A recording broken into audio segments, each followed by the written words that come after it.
числу. В 2020-2021 году он был привлечен, в 2018 году, что был привлечен к уголовной ответственности.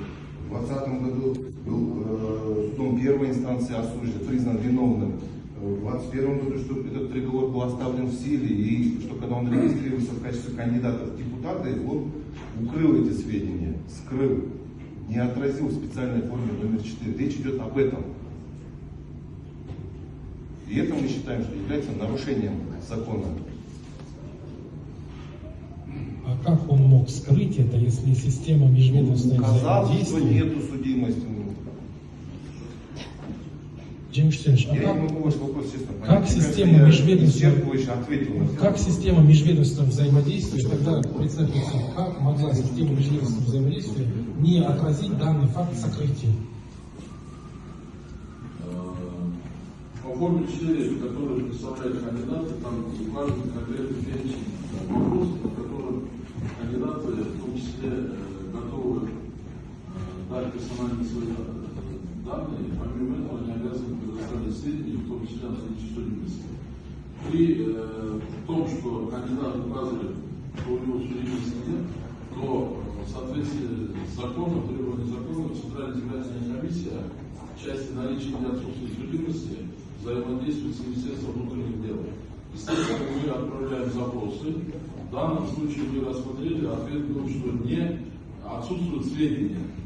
Нет, на тот момент отсутствуют сведения. То, что вы взяли, я не знаю, отсутствуют сведения.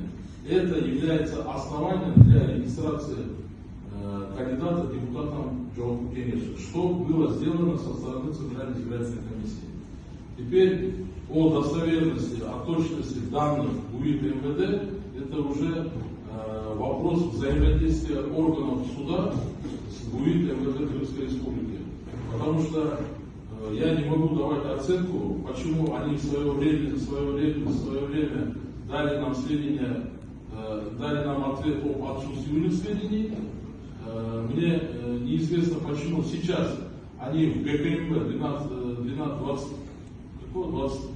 марта дают, что да, действительно имеются обвинительные приговоры Соколовского районного суда, Чуйского областного суда о признании Азизова Рустама Абдрашитовича виновным в совершении преступления, и при этом указывается, что в связи с истечением срока давности освобождается от наказания. Это вопрос уже компетенции других ведомств. Почему у них нет взаимосвязи по точному предоставлению той или иной информации? Если позволите мне, Еще вопрос у меня. Байгузек Кудашмулевич. Сейчас мы ему слово дадим, тогда вы сможете ему задать. Хорошо, тогда вопрос к вам, уважаемый председатель. Вы тоже бывший прокурорской работы, скажите, пожалуйста, а вот истечение срока, вы сказали, за давностью, да, он был освобожден от наказания, якобы? Не якобы, я прочитал приговор суда. И там приговор суда гласит, что Азигитова Султанбая Абдрашитовича признать виновным в совершении преступления, предусмотренного статьей 112, часть 1. Но ввиду истечения сроков давности привлечения к уголовной ответственности оставить без наказания. То есть наказание нет. Освободить от наказания. Скажите, пожалуйста, вот данная формулировка обвинительного приговора суда влечет за собой судимость или не влечет?